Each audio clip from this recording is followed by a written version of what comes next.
So this is a open parenthesis, this is a closed parenthesis. You can see that when n equals 1, there's only one possible way to make them valid because this is one way and the other way would be this, and we know that this is invalid. So how can we solve this problem? Let's just try out the backtracking solution kind of, right? Like a sort of brute force approach. How would we even do a brute force approach? Let's say n equals 3, so then we have 3 parentheses. What does that tell us about valid parentheses, right? Like this is one valid parenthesis that satisfies this condition, right? We have 3 open parentheses, 3 closing parentheses. Well, the first thing it tells us is that we need 3 open parentheses and 3 closing parentheses, right? That much is pretty obvious, right? Like you could probably figure that out by yourself. If we have 3 pairs, then we definitely need 3 open and 3 closing parentheses. So in total, 6 parentheses. But what about the order of parentheses? So let's say so far I'm empty, right? We're empty. Can I start out with an open parenthesis? Yes, I can, right? But can I start out with a closing parenthesis? No, we know that this is invalid. No matter what I do now, this is always going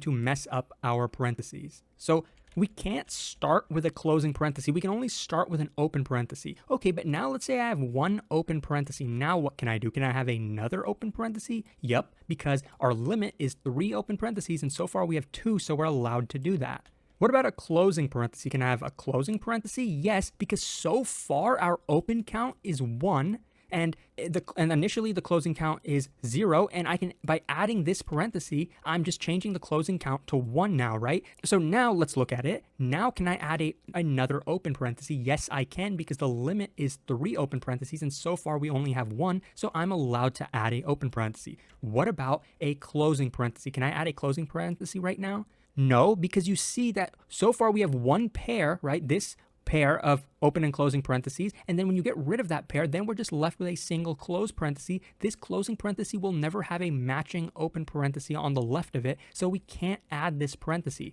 And how would you figure that out from code? Well, just take a look at the count we have so far. Before we add the parenthesis, we have a count of 1 for closed, we have a count of 1 for open. Basically, what this tells us is that we can only add a closing parenthesis if the count of closing parentheses is less than the open count. We can only, if this is true, are we allowed to add a closing parenthesis. So if, for example, if I were to add another opening parenthesis, now we update our open count to 2. So now we have 2 open parentheses, right? So 2 is open, 1 is closed from over here, right? So now I'm allowed to add a closing parenthesis, right? So basically, let's say if we're going to do backtracking, these are the 2 rules that we have to follow. This is basically our base case. Once we have 3 open and 3 closing parentheses, then we have a valid parenthesis formation, right? And this condition tells us when we're allowed to add closing parentheses. We can add as many open parentheses as we want as long as it's under the limit, which is n, right? We can add up to 3 open parentheses, but we can only add a closing parenthesis if the number of closings so far is less than the number of open parentheses. So with that said, let's start our backtracking solution. So far we're empty, right? So the first thing we're going to do is add a open parenthesis. So now this is what we are so far, a single open parenthesis. Since we added a open parenthesis, that means the count of open is greater than the count of close. So now we have 2 choices. We can add a open parenthesis or we can add a closing parenthesis. So we have potentially 2 open parentheses or a single open and a single close. Okay, let's take a look at this decision. Here we have open is greater than or equal to close, right? And the number of open is still less than 3, so we can do both choices. So from here,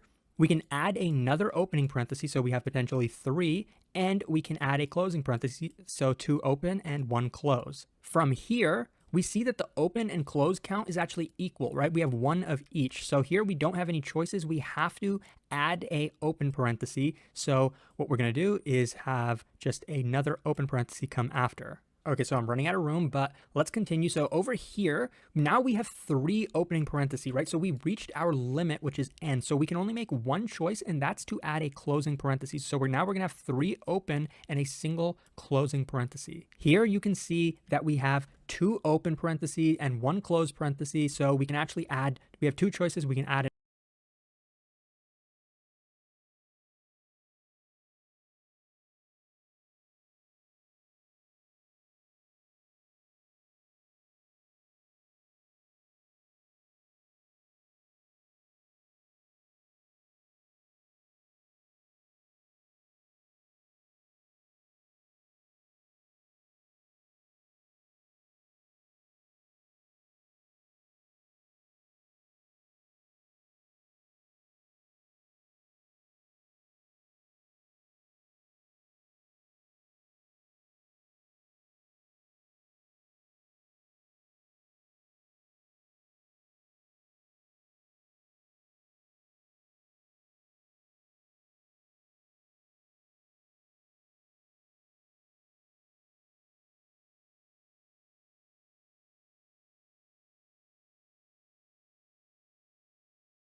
an open and we can add a close. So if we add an open, we'll end up with 2 open, 1 close, and then another open, or we'll end up with 2 open parentheses and 2 closing parentheses. Over here, we also have 2 choices because we see we have 2 open parentheses and 1 closing parenthesis. So if we add a open parenthesis again, we'll end up with open, close, open, open.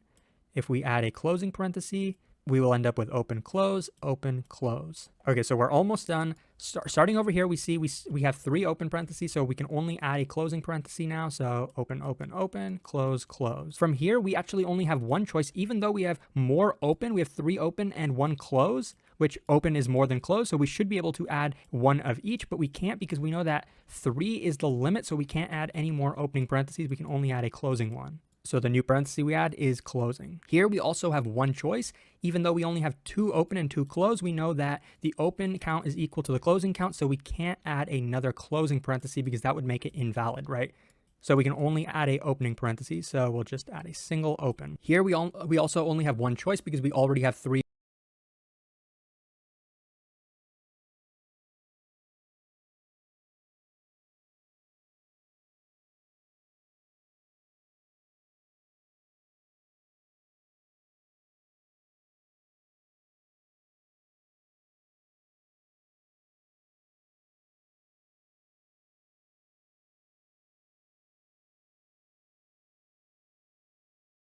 3opening parentheses, so we can only add a closing parenthesis at this point. Here we also have one choice. We can only add a open parenthesis because if we add a closing parenthesis, that would make this invalid because then the close count, which would be greater than the open count, right? Which we cannot do. And so at this point, for each of these 5, we only need to add a single more parenthesis. And since this has 3 open, 3 and 2 close, we know that we need 3 of each. So the only thing we can do is add another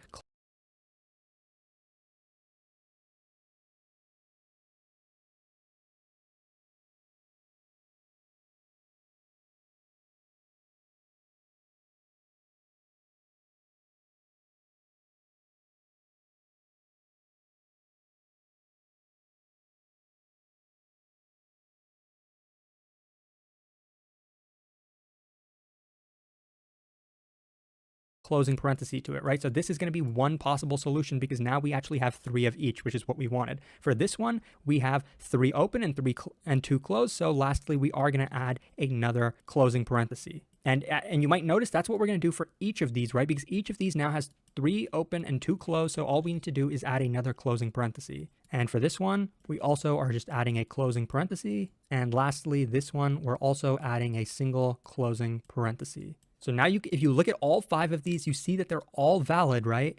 And you see they have 3 of each and they come in a valid ordering. So these 5 are going to be returned as our result. These are the 5 ways we can make valid parentheses. So now let's finally write the code. This is basically what we're going to do. You can see I summarized it. So we're only going to add an open parenthesis if open count is less than our input n. We're only going to add a closing parenthesis if the closed count is less than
open.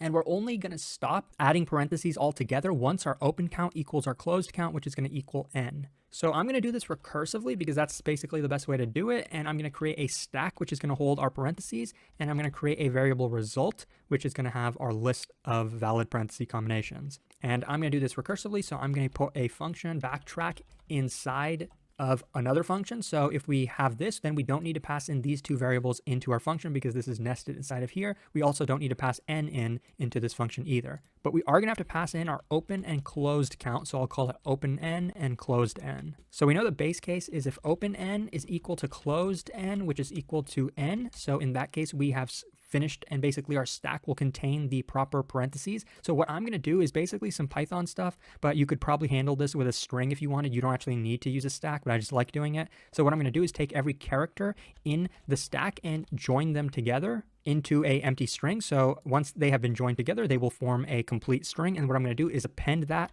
to our result list. And once I've done that, I can just return, right? Because this is our base case. Remember, if we want to add a open parenthesis, we have to check that our open count is less than n. If that's true, what we can do is to our stack, we can append a open parenthesis. So just an open parenthesis, and then we can recursively continue our backtrack. But if we do that, we have to increment our open count by 1, and the closed count remains the same. And after that backtracking returns, though, we do have to update our stack because we only have a single stack variable. Remember, we're not passing the stack into every single call. This stack is basically a global variable. So every time we're done with backtracking, we're going to pop the character that we just added to the stack. And if we want to add a closing parenthesis, we have to make sure that the closed count is less than the open count. So then we can take our stack and append a closing parenthesis. And then we can call our backtrack function, our recursive backtrack, except we'll leave open count the same this time, and we'll actually increment the closed count. And as before, we're also going to need to clean up, so we're going to have to update our stack by popping the character that we just added. And this is actually the entire function. So you can see we broke it up into 3 conditions, which I commented up here and I explained in the visual explanation. So the only thing we have to do now is call our backtrack function, pass in 0 for the initial open and closed count, because our stack is initially empty, and then we can return what our result will contain, which will be the list of valid parentheses. So as you can see, this solution works and it is pretty efficient. So I hope that this was helpful. And if it was, please like and subscribe. It supports the channel a lot, and I'll hopefully see